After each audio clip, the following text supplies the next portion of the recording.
Hi, everybody, and welcome to Unified, a podcast feed from First Church Belmont Unitarian Universalist. We'll be sharing sermons and stories, especially thematic content made new every week. We're so glad you're here, and for more information about who we are and opportunities to grow and deepen, swing by the church on Sundays or check out our website at uubelmont.org. And for now, enjoy this new content.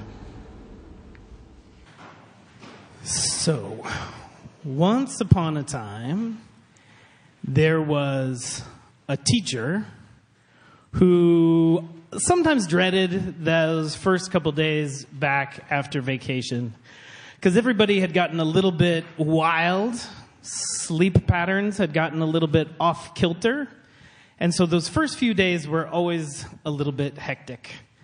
And for this one teacher, his life was also really different than it had been not long ago. And he was a little bit sad, but even more so, didn't even want to let any of the sad in. So he was sort of pretending not quite to feel it all the way.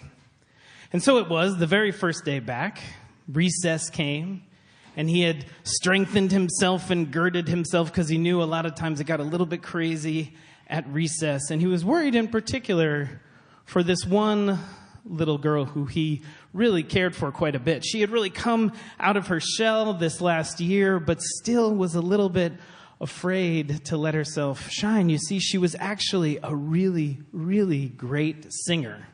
And they were right about to have a spring musical, and he knew that she really wanted to audition for it, but that she was afraid for everybody to hear her voice.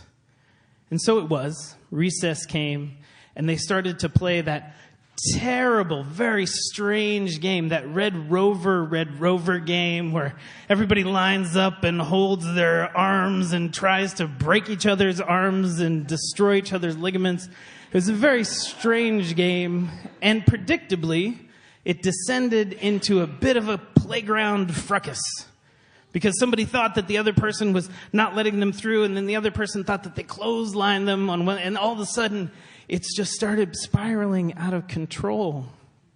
When she looked out at all of her friends, and she knew she had a thing that might help, and so she sort of planted her feet, and she could almost feel the fear leaving her.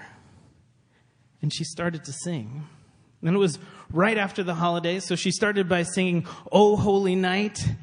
And she only could remember about the first 8-9 words, and so then she decided to make it a medley, and then she launched into Old Lang Syne, and she could only remember the first couple words of that too, and so then she just rounded it out with Taylor Swift.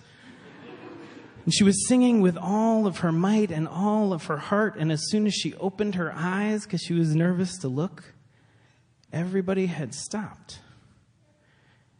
Everybody was looking at her, and then they applauded. And she felt so happy, so warm and happy for the very first time in that way. And sure enough, she would go on to audition, but that wasn't the best part. The best part was later that night. That teacher came home to his very strange feeling home. And he walked in, and all of the things that he used to love, his beautiful garden and these woods right nearby, beckoned to him, called out to him, but he felt somehow trapped, like he couldn't quite go back to his life, the things that brought him joy before. And he stopped in his threshold, so desperately wanting to leave again and go out and experience life and joy and beauty, but feeling sucked back into the trap of the loneliness and the sadness, when all of a sudden he remembered that little girl and her fascinatingly strange medley. And he was filled with that moment where he could almost see her fear disappear. And he took a deep, deep, deep breath in. And when he opened his eyes, he saw through a window there was a blue jay, which was a strange sight at this time of year. A blue jay right on the tree right outside his window.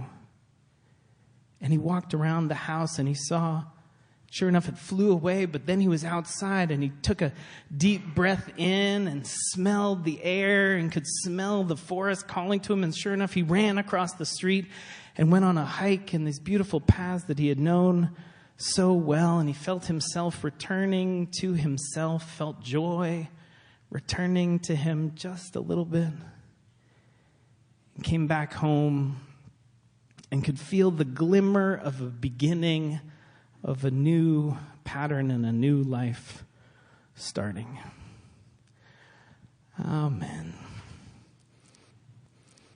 So the main event of this service is the ritual that we're about to do, but I did want to share two beautiful little teachings from maybe my favorite book.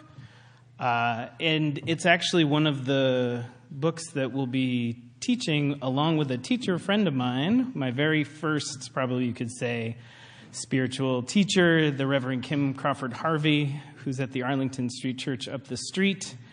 It's a book by Pema Chodron we've talked about before, When Things Fall Apart, which is basically all the time.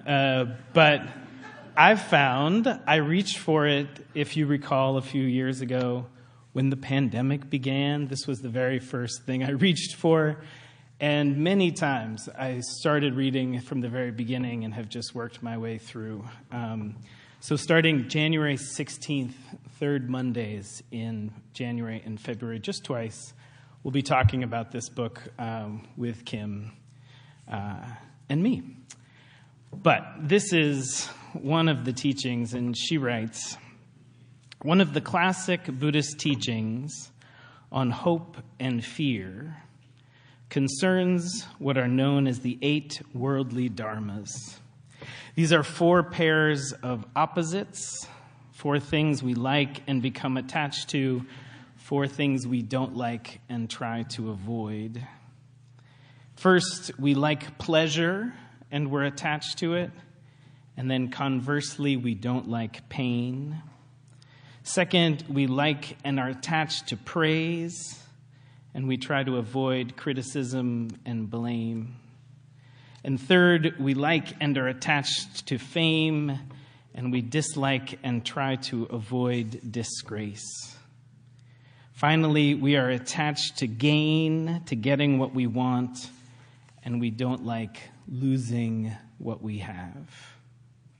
According to this very simple teaching, she writes, becoming immersed in these 4 pairs of opposites, pleasure and pain, loss and gain, fame and disgrace, praise and blame, is what keeps us stuck in pain. We might feel somehow we should try to eradicate these feelings of pleasure and pain and loss and gain and praise and blame and fame and disgrace.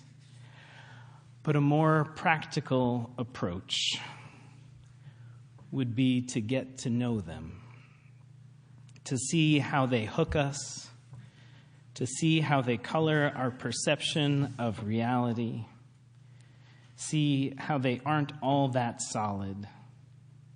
Then all of these worldly dharmas become means for growing wiser, as well as kinder and more content.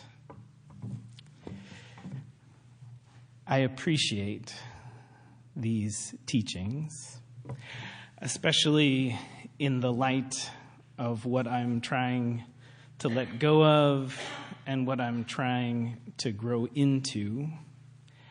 I think the path of spiritual growth is both very highfalutin and complicated, and it is very simple and grounded. I think so much of it begins in us paying more close attention to what we are feeling, to what we are experiencing. Like the teacher and the little girl in the story, to open to the fullness of what is and allow that fullness to guide us and teach us. And the very, very good news is that we are not doing it alone, but that held here in community, all of the hardest moments that we are experiencing, we are held. The most beautiful moments we are experiencing, we are held. And we have the precious honor and gift of holding one another.